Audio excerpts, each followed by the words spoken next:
need some help over here. Anybody? On your left. Bro, keep up. You're the slowpoke, not me. Funny how girls always have to save the boys. No way. Are you kidding me? Hey, enough chit chat. We got a game to win.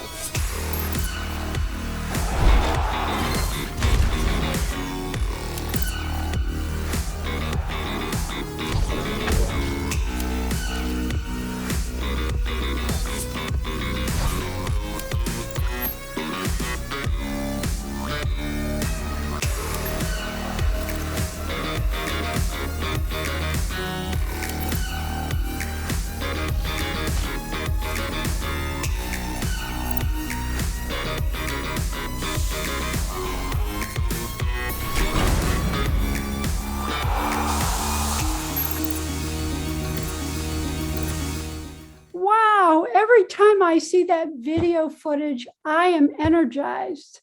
Academic esports is absolutely incredible. And I'm in awe of the designers, coders, and technology experts that not only develop these games, but then turn them into a multi-billion-dollar industry. I'm Jill Ranucci, and I'm here today to talk to you about esports and CTE. As the academic integration lead for ACTE's new and related services division, I'll begin a series of webinars next year. However, academic esports already exists with all the academic components already embedded. I've been a CTE director the past 16 years and spent many years in the classroom prior to being a director. I've engaged industry, administrators, and teachers in the importance and detail of integrating academic concepts into curricular resources. Today, I am especially lucky to have the founder and creator of academic esports, Alan Sitomer. This curriculum, how are you? I'm great. I'm fired up. Look at your background. You've got you're in the fancy CTE futuristic. I look like I just walked out of the Alexandra Library or something back in the 30s. Well, you see, Alan, I'm one of those people who would be probably playing the game. But as I was going to tell everyone, the curriculum that you do, and that's why you're in the library, and I know that's why you're in the library, because you put in such a plethora of STEM skills and mastery objectives for our CTE students today. It's unbelievable. And I know you were a former California Teacher of the Year. And it's my honor to be working with you on this innovative initiative that we're working for with ACTE. And I'm so pleased that you're able to join me today to talk about the academic pathway that's already been developed for esports and how this can be part of an ACTE division. So perhaps we can do a brief tour of the classroom components. Yeah, look, I mean, it's an amazing match, just top to bottom. So I think that, first of all, thank you for having me. I'm deeply appreciative. I'm excited to be here. The video just gets you all juiced up and everything like that. But I mean, let's be honest, esports is immense. I mean, the viewership, like we just had the World Series, and the viewership for esports is dwarfing these numbers, like bigger than Major League Baseball. When did that happen? And the universities, though, Jill, as I know you're well aware, they have started to pay attention. There's hundreds of colleges offering millions of dollars in scholarships. But it's interesting because they're doing it because the top computer science students in the country, who are the most prized sort of high school seniors being sought after by these elite universities, they are overwhelmingly seeking to have some quality of life, if you would, when they're on a college campus. They love esports, right? So what are they majoring in? STEM. So maybe you and I have talked about this connection, but what are you seeing, Jill? Well, I'm going to be honest with you, Alan. I looked up my two alma maters, University of Akron and University of Arizona, where I did my PhD work. Both universities have varsity esports teams. And what's really interesting is I found out in 2021, some research was done that 62% of those students that play on League of Legends are STEM collegiate students. They're in STEM fields, they're going into STEM careers, and that's where we need the workers of tomorrow. That's where we need students to be successful in careers. Yeah, that's where we see the alignment right there, because esports really, so many engineers, so many computer scientists, so many of those sort of STEM jobs, when they were youngins, they started up, they were playing video games. And then that's kind of part of what, we're seeing all over the place is everybody is coming to recognize that esports is legitimate, and it's here in a multifaceted way, both from the entrepreneurial side of things, from the business side of things, from the technological side of things. It's like the universe is converging here. And this is why sort of what you can see in front of you, it's sort of the soul of what we try to do, because we know that everybody wants to play the games, but the tie to sort of CTE is that there are orbital opportunities in the multi-billion-dollar industry that is esports, which connects to so many other high skill, high pay positions, from obviously the software developers and things like that, are, but graphic design, the IT support, the operations and the management, the streaming. So when we talk about the match between esports and CTE programs, I think that people have to recognize that we're talking about this industry of esports that kind of almost touches every other industry right now. Is that kind of how you sort of are seeing it as well, Jill? When I look at those that careers, whether it's a graphic designer, a streamer, a game designer, broadcaster, shoutcasters, IT support, every single one of those career areas that are listed, whether it's in the orange, the blue, or the green, or the gray, are CTE clusters. And this is why esports definitely belongs in the world of CTE as far as the academic components, because it's a perfect match. There isn't anything that doesn't match what we're already doing within CTE, but this pathway, because it's so academic in nature, can stand on its own. And that is, we really prize the value of academic esports. And with that, we're talking about building concrete, tangible, hard skills, but also building out the soft skills that are so highly in demand by the employers of today. And you hear it all over. And what you see is that right now, every company is a technology company. It's not just the Facebook, the Apple, the Google, and so forth like that. It's Dunkin' Donuts has data scientists that are measuring the sale of sprinkled donuts versus, glazed donuts by rate of sale to soccer moms after school at 4 p.m. And if Dunkin' Donuts CEO is not thinking in terms that, he's not going to be, or she's not going to be CEO very much longer, because algorithms, technology, it rules the world. And whether it's making Dunkin' Donuts a brand that appeals to young people, the visuals, esport, or it's the hardcore computer science and data skills underneath it, esports touches everything right now. And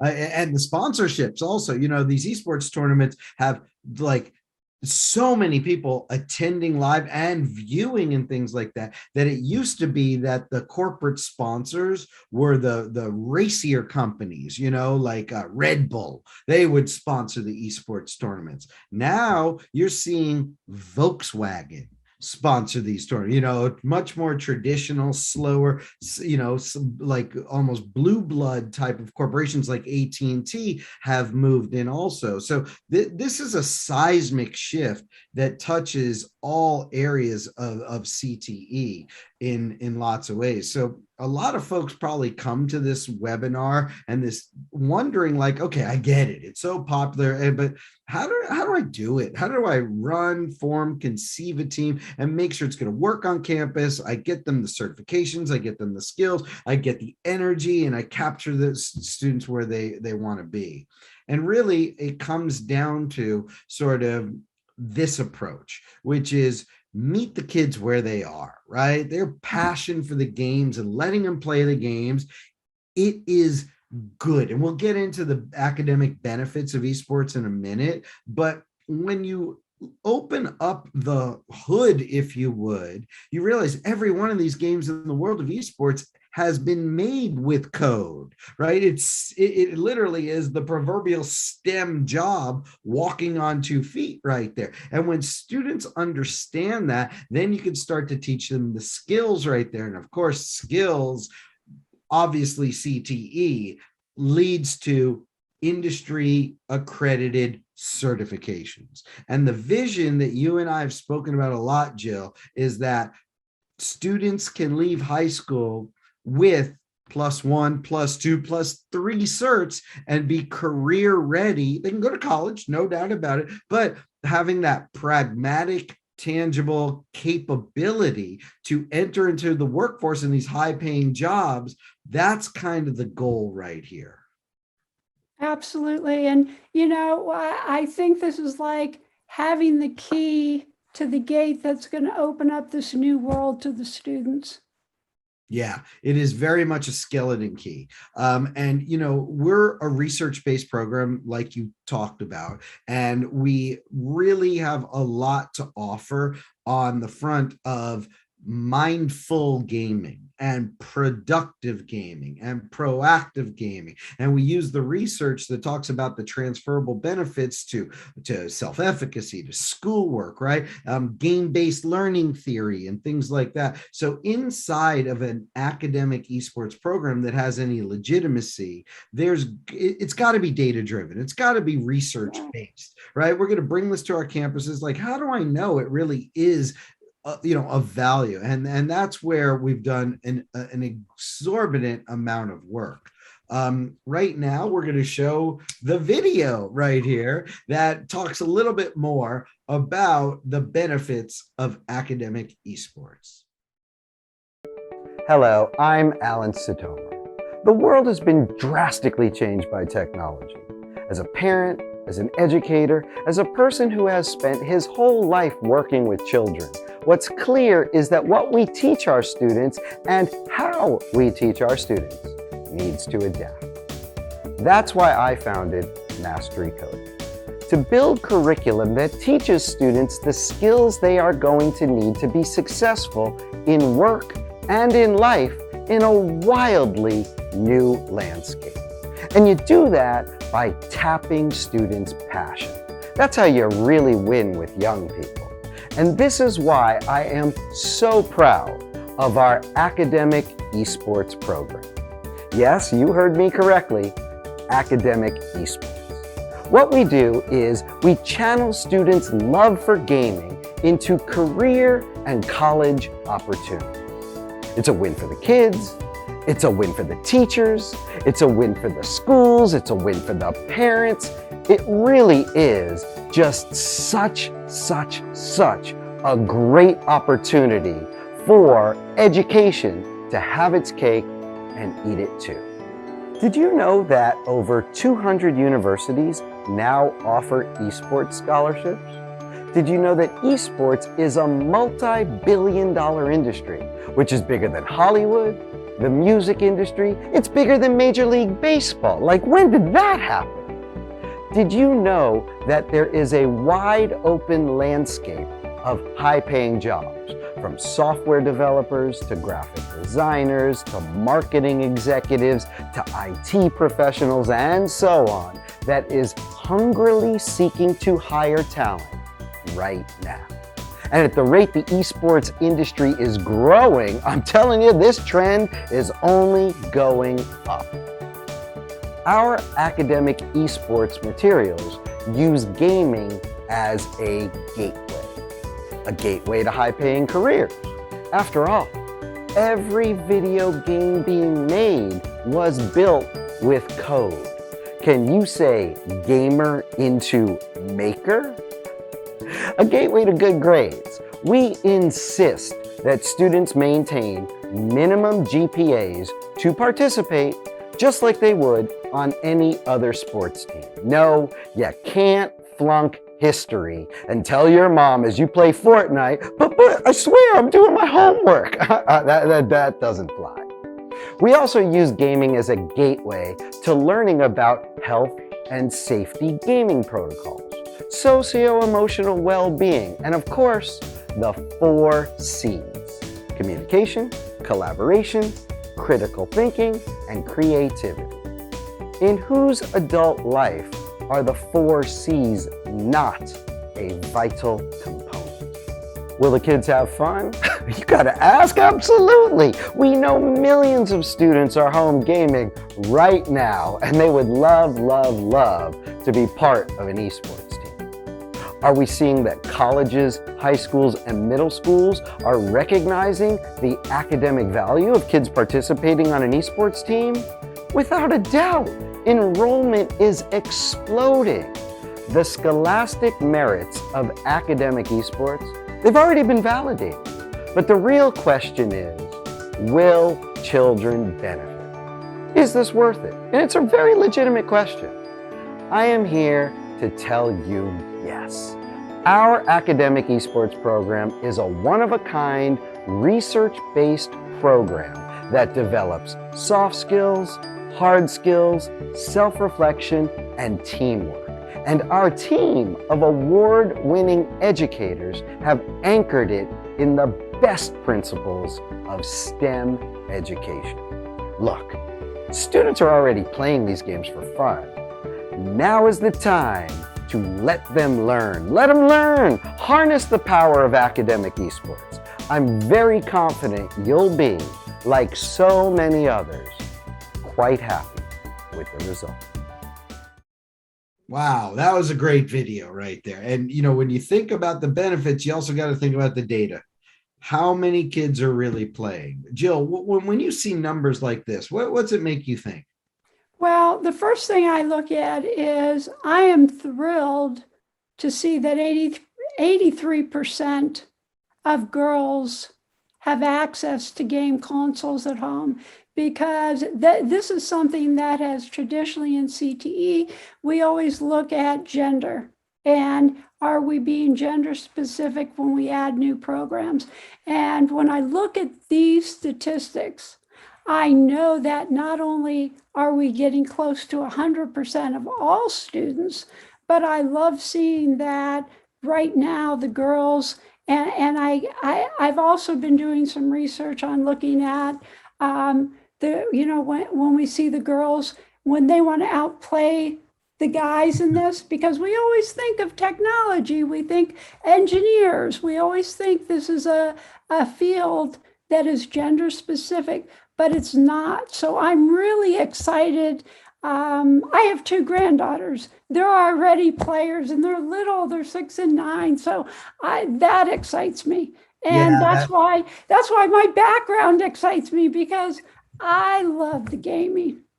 It is great. And equity is an immense component.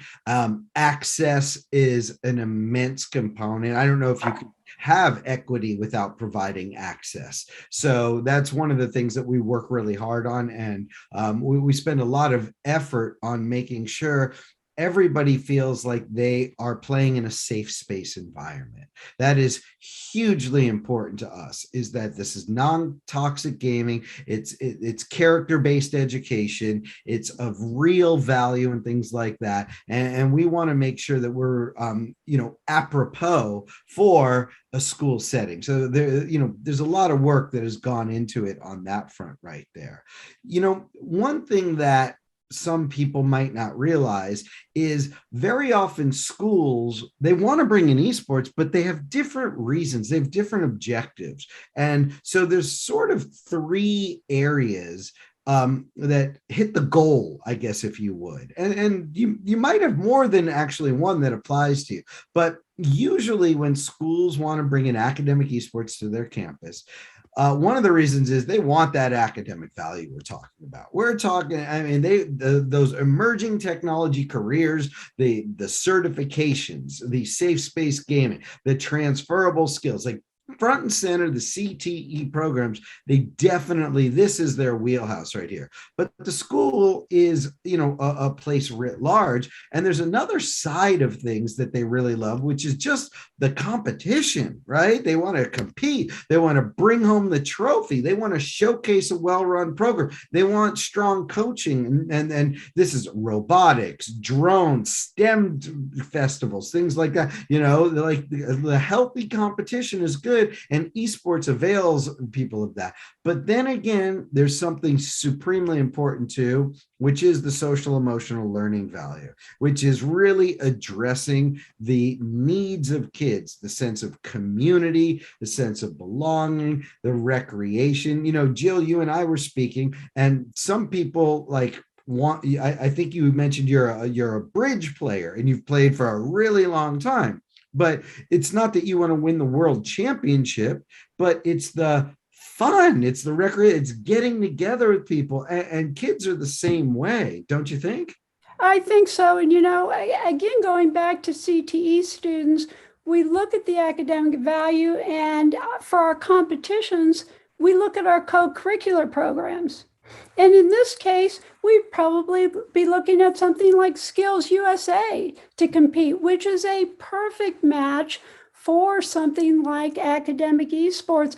And when we talk about social emotional learning, that is also part of CTE, part of STEM, part of our skills or any of our other CTSOs. So, I know I've said this a few times, but this is like a perfect match. It's like hand in glove fitting with CTE. And I know you've been you're over 30 years in the position of CTE, and you're not an easy one to win over, and your enthusiasm and the way that just bubbles up right here, it's just great. And it is that shot of energy too, the excitement and things like that. It's really great. So SEL, as you mentioned, with a really healthy esports program, you're going to see a lot of benefits that you're bringing to your school, to the classroom, to the teachers at the front of the room, and things like that. And the value is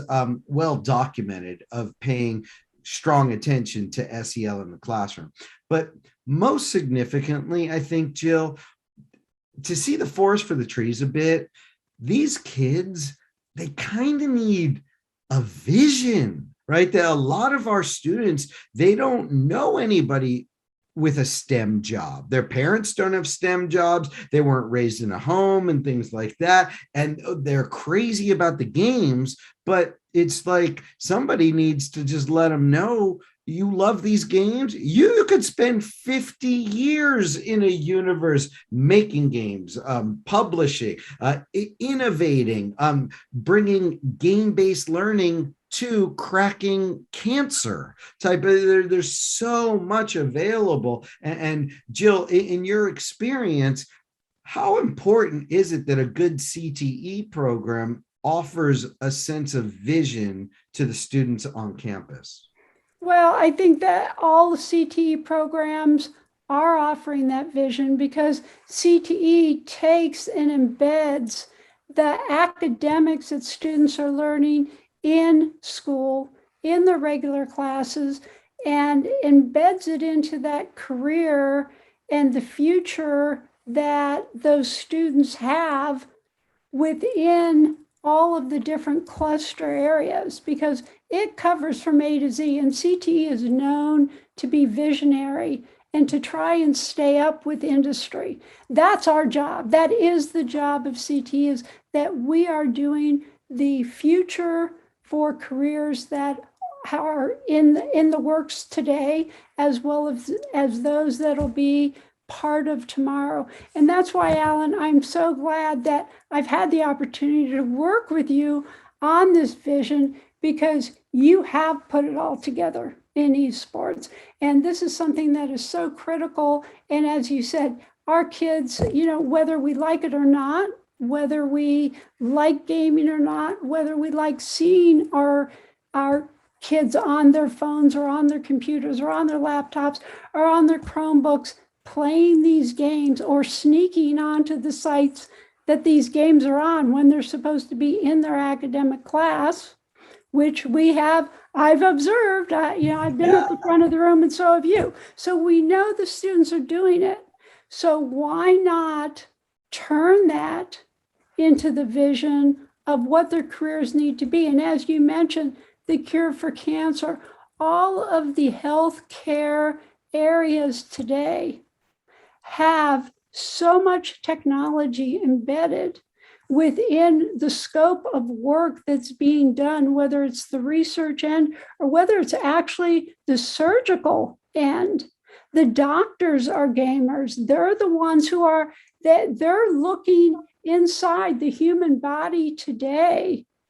And it's almost as if they're inside of a game while they're healing cells and healing muscles and vessels and doing all the cardiovascular stents and bypasses that they do. They do that all through the little cameras and the scopes, and they're visually looking at what students are getting in those transferable skills that they're learning from games such as esports.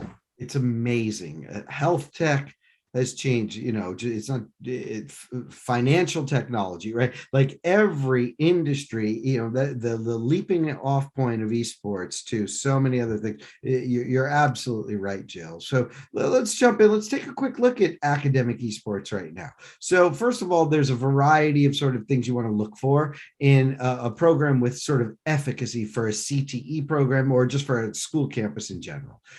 So obviously you got to choose a game. Okay. One of the things that we provide is all our games are apropos for playing on a high school or middle school campus. Okay, they're rated T for teen or below. So content is something that we make sure that we sort of curate right there. And I mentioned about competitive etiquette and things like that is also a really big area of emphasis for us also. So when we sort of set up the teams, establish the roles, we're always keeping an eye on sort of elevated behavior. And I have no problem with that whatsoever. Being a high character citizen, it's just democracy thrives when all of us up our game on that front. And I'm a deep believer in that.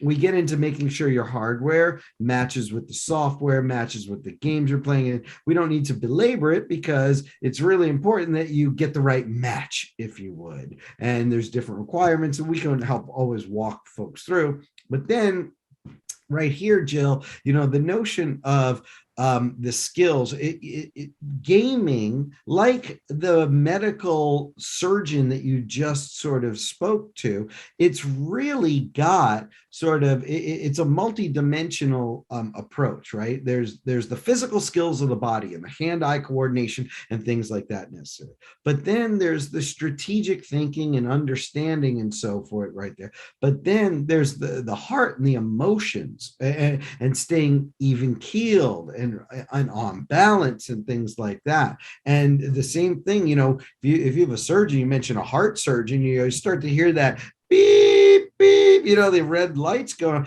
The last thing you want is a surgeon who acts like a 12-year-old boy and throws the console against the thing. This patient is not right. You need someone who can be level, when the stress is on, and we emphasize the teaching of that kind of skill right there. And that's, once again, where sort of the transferable benefits of an academic esports program relates to the real skills a professional will face in whatever job they take.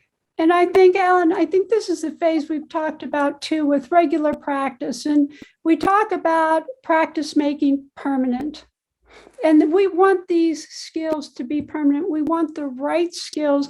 We want the learners of today and tomorrow to be problem solvers.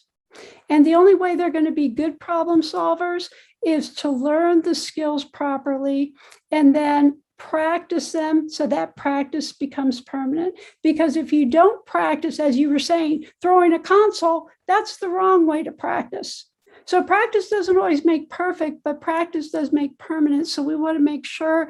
And I think what the formula that you've developed, Alan, that's what makes all the great practice permanent. And this is what we want to see for our students. So I thank you. I thank you for that, because that's the heart of that's the heart of academic esports. It is. But Jill, I just have to say for a moment, I think because I founded the company, I get a lot of credit, but I work with a ton of smart people. And, let's be honest, smarter than I am in lots and lots and lots of ways. So it's really a team effort to bring this to bear right here. And I don't want to make it out like I'm some sort of, towering, genius. It's not the case. What it is that, you learn how to work well with others, and you learn how to partner, and you learn how to meet the kids where they are, and you take into consideration a changed workforce, and then where the area of esports is highly engaging, but then matching it up to the rigorous certifications. So there's a lot of people sort of behind the scenes that are supremely intelligent, that are contributing to the solutions we're talking about today.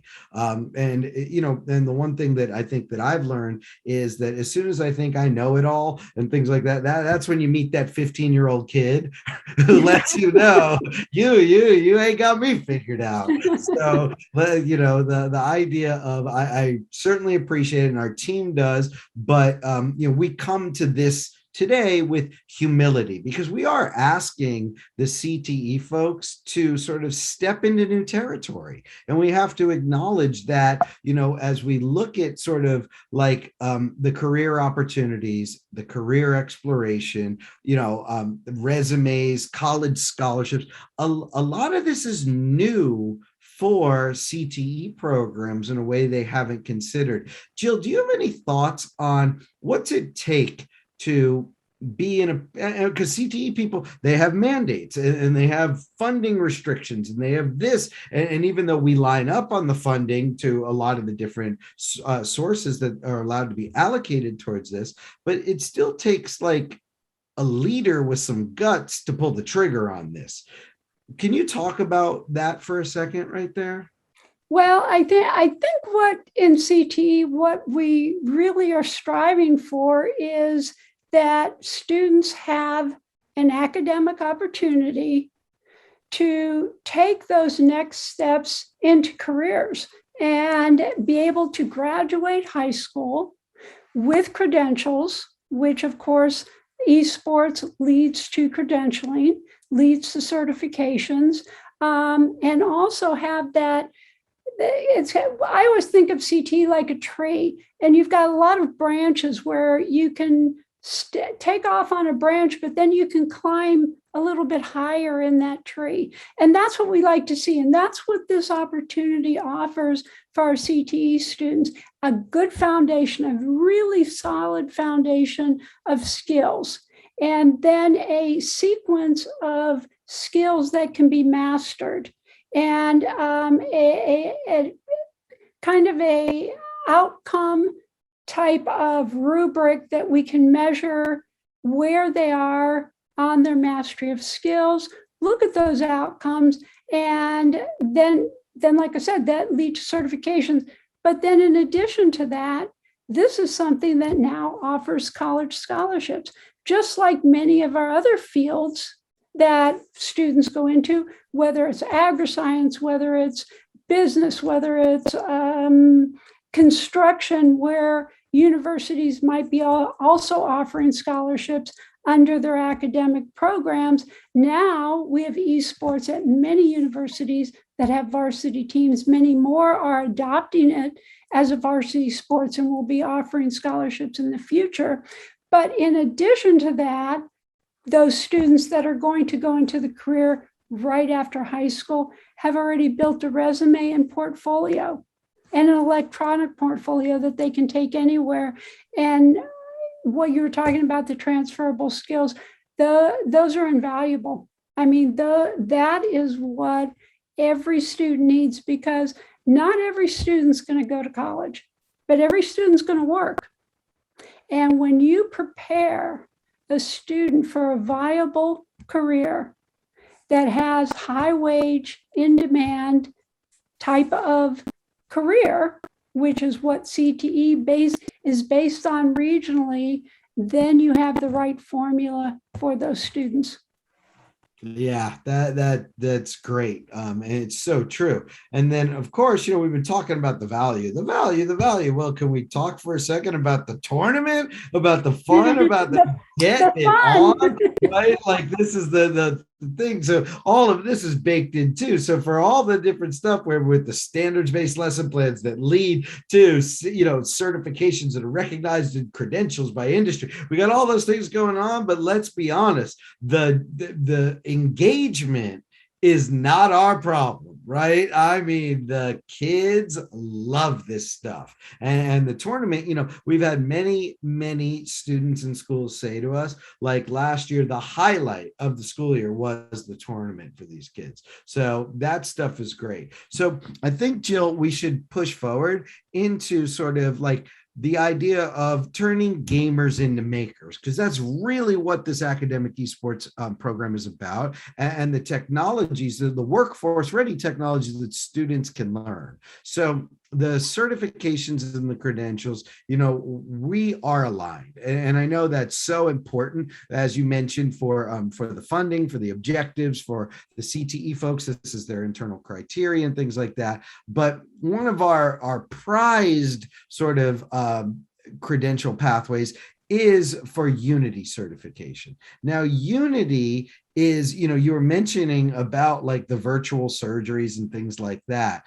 Unity is the program that they use to make a lot of these, like, the virtual autopsies and things like that. And, what have we used to, like I saw a dental school at the University of Michigan. I was talking to somebody and they talked about the process of replacing a tooth. And it used to be they pull the tooth and then they would look and physically kind of eye up, which of the like drill bits, right? What's the right size? And then they'd put it in, and then they'd saw, they'd hammer, they'd pound. And that's how they used to replace a tooth. Now, what do? They scan it, they 3D print it and model it, right? It fits perfectly to the millionth of a millimeter right there. And the invasiveness, the less pain, the length of it, and all of it was modeled out using Unity, virtual architecture, right? Nobody builds a building anymore using a pencil and a piece of paper. They model it out. Elon Musk and Tesla, how does he cars, right? They model it out. So Unity is what has won. And when we talk about like the job value, Jill, I know this is a very important sort of stat right here to you, right? Yes. How many jobs are out there? Yes, high wage, in demand. And we know these jobs are high wage. So seeing that there's a 510% increase, that, in demand, that's going to be in demand for a long time to fill all of those jobs. Yeah, there's already a talent shortage. So yes. That's the other thing about getting your 17, 18-year-old sort of these certifications and things like that. They're ready to step in at these entry level, and they are high paying jobs, but they get higher paying. Okay. Absolutely. And that's why I think this is something CTE can jump on board with now instead of waiting, because we need the talent. We need the talent. That is true right there. So, the Unity pairs with Blender, pairs with C Sharp and things like that, and how we do it over here. And then obviously, there's some coding involved and so forth like that.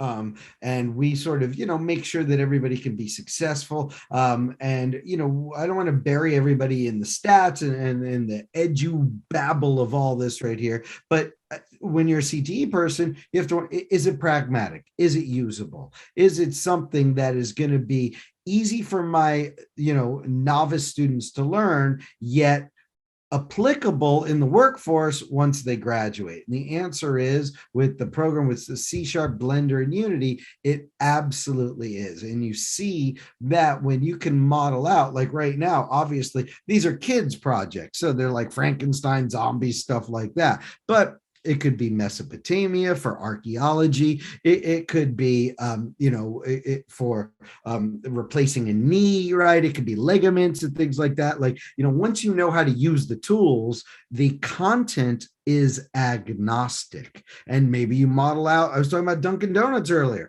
Maybe you model out a new jelly donut or something. Who knows, right? That's what makes this conversation so interesting. And you can see that the idea of the fun, just when you're working with kids, like, you can't ever forget, you get, you win the heart, the mind will follow. Right there. We've got some testimonials of people that have been sort of, down this pathway before. And so we'll let them speak for themselves right now to talk about this.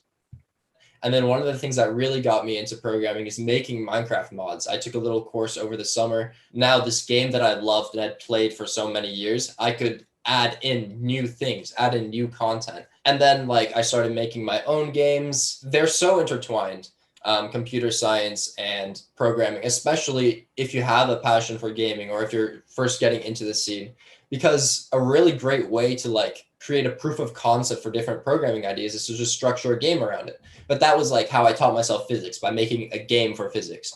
Then I wanted to teach myself how to render things in 3D. So then I made a game where it was a 3D platformer. Every single thing that I wanted to learn, you can make a game around it. And that was a way that I made it fun for myself, as opposed to just having to build tech demo after tech demo after tech demo. Yeah, that was great. That was great right there. So, Jill, I want to throw it over to you to sort of, if there's any questions, they can sort of reach out to you. But did you have any sort of final thoughts on this whole thing right now? Well, I'm just hoping everybody has an opportunity to really look at this video, rewind like we encourage students to do. So if there's anything that they missed during the course of the conversation, because I know there's a lot of information to absorb when we're talking about ACTE and academic esports. But I'd like to thank you, Alan, so much for joining me today in this conversation, and just let everybody know that my email's out there. People can get in touch with me, and we look forward to working with ACT on this project. I'm so grateful you invited me to talk about this, because you can see that it's a lot of passion, a lot of great energy, and trying to be of support to educators across the country and students like that. That's where you and I are so aligned, Jill. Well, I appreciate it. And you have a wonderful day, and thanks again. Okay. Thank you for having me.